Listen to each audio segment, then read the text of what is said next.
Okay, hello, welcome back. This is VG Philosophy, recently renamed channel.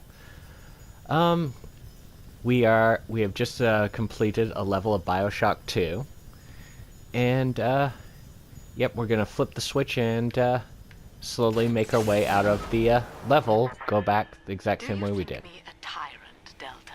and we have to hear Vying Lab for justify control herself. of a dead man's dream. Oh, The can't get city out yet. is nothing. Rapture must die so that Yeah, blah Eleanor blah blah blah. may rise from its body. Allow me to demonstrate.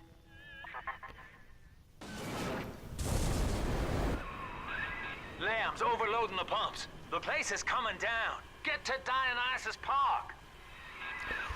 So, yeah, she basically just flooded out this place, which, as we see as we walk through it, there are still people alive here. This is coming from the woman who, in a previous level, said that she can't put the life of one person over the life of all of her followers.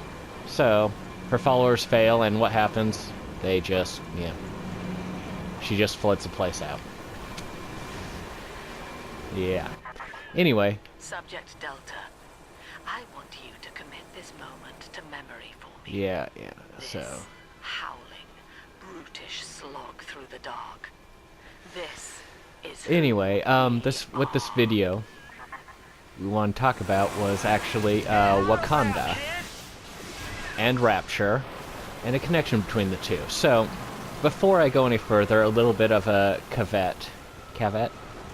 I never know if I'm pronouncing that word correctly.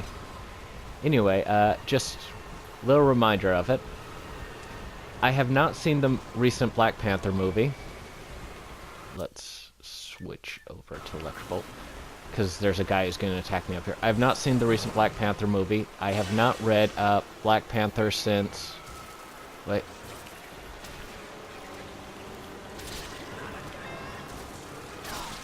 Okay, yeah. That guy attacked. If I walk up to him, he attacks me and delays me getting out of this flooded area. Because apparently, it's more important to attack me than it is to save yourself. Regardless, I have not seen the recent Black Panther movie. The most recent Black Panther comic I read was the one from the 90s. Oh, I always loved... They did great water stuff in this game. Anyway, the one from the 90s, which was superb. It was really, really good, really well done series. Look, Delta. It One of is my the favorite world lines. for which you strive. You, alone among the dead. And that's really part of what I wanted to discuss here, is being alone among the dead, or isolation. So, I haven't seen Black Panther movies. I've said that several times already. I'm good at repeating myself. But, I have heard a little bit about it, and somebody mentioned something the other day that I think I'd forgotten about Black Panther, about the city of Wakanda, specifically. Oh, there's a big sister. Hi, big sister. Hi. Yeah, you can't get to us yet. And, it reminded me of Rapture. And you're probably thinking, what does Wakanda have to do with Rapture? And what it has to do with it is isolation. Now, let me go over what I understand from the comics of Wakanda, and this is always subject to change with comic books. But Wakanda, a meteorite fell in Wakanda many years ago, and they used material from the meteorite was able to grow any crops they want. Basically, let them become completely self-sustaining, and allowed them to develop a technology far beyond what we currently have. And so, pretty much a good thing, but what they did was they isolated themselves away from other people. Now, Rapture, there's a few similarities. One is that basically what Andrew Ryan did when he created Rapture was he brought all the geniuses Dionysus Park was into an owned by isolated Sophia location, Landshut, an isolated sort of place a that they had private built retreat for her social that's virtually experiments. impossible to be built One and is a night it technological flooded, marvel. killing all her guests. I mean, if you look at the Papers said it was technology and the stuff that cult-related. they can Go do on up to here, the train it's station. Let's absolutely rendezvous. incredible. So, ooh, those guys. So, yeah, it has that in common, but they are completely isolated themselves. And this is more obvious, this isolation and the consequences of said isolation is more obvious in Rapture.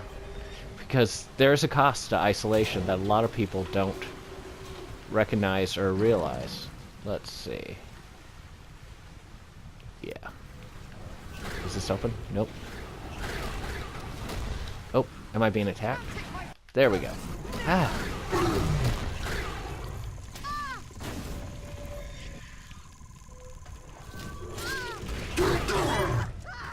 Okay. Whew. Houdini splicers, they can teleport. It's scary. So, they are both isolated. They both have an exceptional technology that has been developed, in part, well, due to different causes. Now, when people are isolated, there's an odd sort of effect that occurs, which is essentially stagnation is the proper word for it. It doesn't grow, it doesn't change. Now, Rapture admittedly did some really incredible things. They, in their beginning years, had to transport... I'm a little lost here. Okay.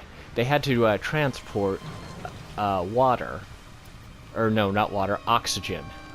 Had to be basically imported from the surface to be able, so that people here could breathe. And the technology that they used later on allowed them to develop this technology that would allow them to grow trees at the bottom of the ocean. Ooh, absinthe. So they have some really, really incredible technology at work here, as in Wakanda. But they completely stagnated their people. I mean, your first reaction in the first BioShock, the first reaction of people to you is one of absolute fear. It's a xenophobic reaction. They are terrified of you. They are terrified of outsiders, of foreigners. Now, like I said, I haven't seen the movie, so you can forgive me if I get this wrong, but I understand that there is a terminology used in the movie. I don't recall it from the comic books, where they refer to basically white people as colonizers. Now, I understand it's specific to white people, but, you know, it could just as easily be to, you know, basically anyone who's not from Wakanda. But they use this terminology to, like I said, to refer to outsiders, at the very least. And it's kind of a, it's an offensive term. It's like calling somebody, you know, honky lips or something like that. Gringo, honky lips. Well, it doesn't look like I need anything I can buy. So, gringo or honky lips or something like that. And it is literally an offensive term. And that shows a part, or at least a sign, of xenophobia, although, you know, from what I understand about the movie and from the comics, they're not nearly as xenophobic as they are here in Rapture. And also, if there can't be any class development, anything like that, it's going to lead to that sort of thing, to stagnation, to problems like that, and so on. And really, if you look at history, isolated civilizations generally don't work for very long. They do work for a short time period, but for the most part, they need to have the trade. They need to have people coming and going. You need to have that sort of back and forth. Otherwise, you get stagnation, you get that xenophobia, you get kind of this displacement, and really thinking of people as less than humans.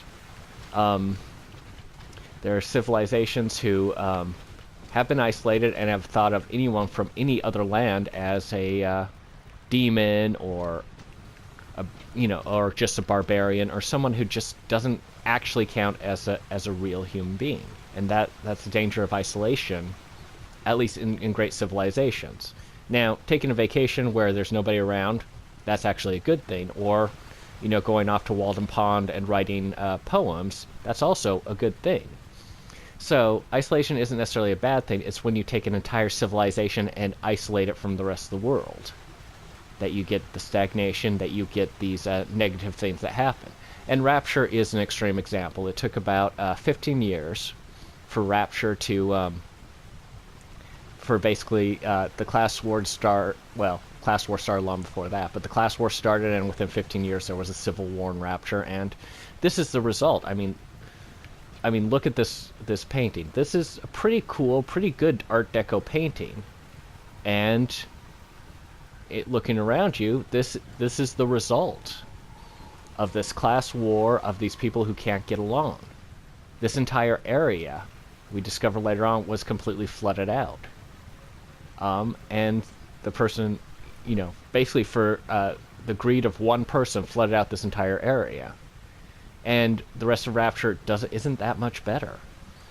Now, Wakanda, it purports to be a paradise on Earth, but I'll be honest, I would not want to go to a place where people, just because, say, the color of my skin or the fact that I'm not from there, will come to me and just call me a colonizer or call me, names that I don't think are appropriate to call another person. I think, I deserve to be treated as a human being. So, that's a quick look at isolation and discussion on the problems of isolation, and looking at, how bad it can get with Rapture, and here's hoping that Wakanda doesn't get bad at all, that Wakanda stays, a great place to be, and that, if I visit, I'm not called a colonizer. Anyway, like and subscribe, check out my other videos, and, yep, I will see you in the next video. Bye.